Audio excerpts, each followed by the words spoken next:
যখন মানুষের মৃত্যুর সময় ঘনিয়ে আসে তখন তার চারপাশে ফেরেশতারা ঘিরে ধরে। মুমিনের কাছে আসে সাদা পোশাকে নূরের ফেরেশতা, আর কাফের বা পাপীর কাছে আসে কালো মুখের ফেরেশতা। রূহ অর্থাৎ আত্মা শরীর থেকে বের হওয়ার মুহূর্তে ফেরেশতারা বলে, হে প্রশান্ত আত্মা, তোমার রবের দিকে ফিরে চলো, তুমি সন্তুষ্ট, তোমার রবও তোমাতে সন্তুষ্ট। কিন্তু কাফের বা পাপীর ক্ষেত্রে ফেরেশতারা বলে, হে দুষ্ট আত্মা, বের হয়ে আয়, আল্লাহর ক্রোধ তোমার জন্য প্রস্তুত।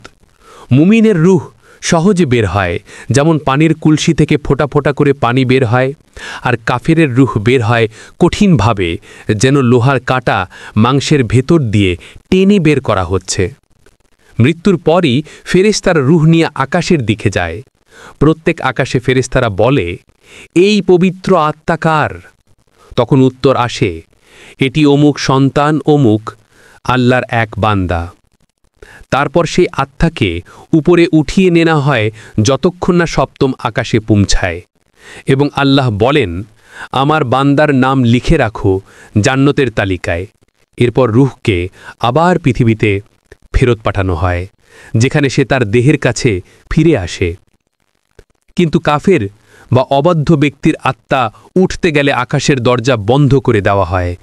ফেরেশতারা বলে, এ রূহের কোনো অনুমতি নেই উপরে যাওয়ার। তারপর তাকে নিচে নিক্ষেপ করা হয়। এখন শুরু হয় কবরের ভয়ঙ্কর বাস্তবতা। মানুষকে যখন কবরে নামানো হয়, সবাই চলে যায়, শুধু সে একা থেকে যায় অন্ধকারের মধ্যে। প্রথমে আসে মুনকার ও নাকির নামের দুই ফেরেশতা। তারা জিজ্ঞাসা করে, তোমার রব কে? তোমার দিন কি? তোমার নবী কে? মুমিন উত্তর দেয়, আমার রব আল্লাহ, আমার দিন ইসলাম, আমার নবী মুহাম্মদ সাল্লাল্লাহু আলাইহি ওয়াসাল্লাম। তখন ফেরেশতারা বলে, তুমি সত্য বলেছ। তারপর জান্নাতের দরজা খুলে তাকে দেখানো হয়। একটা জান্নাতি বিছানা, জান্নাতি পোশাক ও সুবাস দেওয়া হয়। কিন্তু কাফের বা পাপী মানুষ যখন এই প্রশ্নগুলোর উত্তর দিতে পারে না, তখন ফেরেশতারা বলে, তুমি মিথ্যা বলেছ। তারপর কবরের মাটি একে অপরের সঙ্গে চেপে ধরে। তার কবর এমন সংকুচিত হয় যেন হাড় ভেঙে যায়। কবরের মধ্যে আযাবের রূপ ভয়ঙ্কর। কেউ আগুনে পুড়ছে, কেউ বিষাক্ত সাপে কামড় খাচ্ছে, কেউ কবরের গরমে চিৎকার করছে, কেউ ঠান্ডা বরফে জমে যাচ্ছে। রসুল সাল্লাল্লাহু আলাইহি ওয়াসাল্লাম বলেছেন, কবর জান্নাতের বাগানের একটা বাগান হতে পারে, অথবা জাহান্নামের গর্তগুলোর একটা গর্তও হতে পারে। কিছু মানুষকে দেখা যাবে তাদের মাথা বারবার পাথর দিয়ে ভাঙা হচ্ছে, কারণ তারা নামাজ ছেড়ে দিত। কেউকে দেখা যাবে আগুনে ঝুলছে, তারা মিথ্যাবাদী ছিল। কেউকে দেখা যাবে তাদের দেহে ছুরি চলছে, তারা পরনিন্দা করত, অন্যের মানহানি করত। কিন্তু মুমিনের জন্য কবর হয় জান্নাতের বাগান। তাদের কবর প্রশস্ত হয়, চারদিক থেকে আলো আসে, সুবাস ভরে যায়, এবং তারা ঘুমিয়ে থাকে শান্তিতে, যেন বরফের বিছানায় বিশ্রাম নিচ্ছে। তাদের কাছে প্রতিদিন জান্নাত থেকে হাওয়া আসে।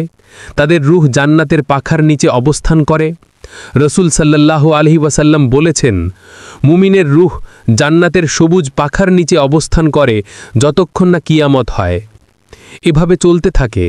মুমিন শান্তিতে থাকে আর পাপী থাকে কষ্টে, যতক্ষণ না সিংহা ফোঁকা হয়।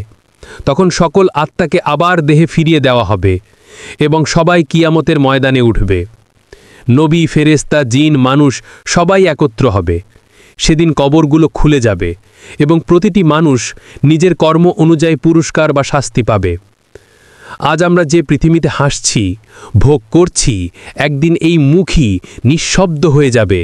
তাই আজ থেকেই প্রস্তুত হও সেই দিনের জন্য, কারণ মৃত্যু দূরে নয়, বরং সে আমাদের প্রতিটি নিঃশ্বাসের কাছেই।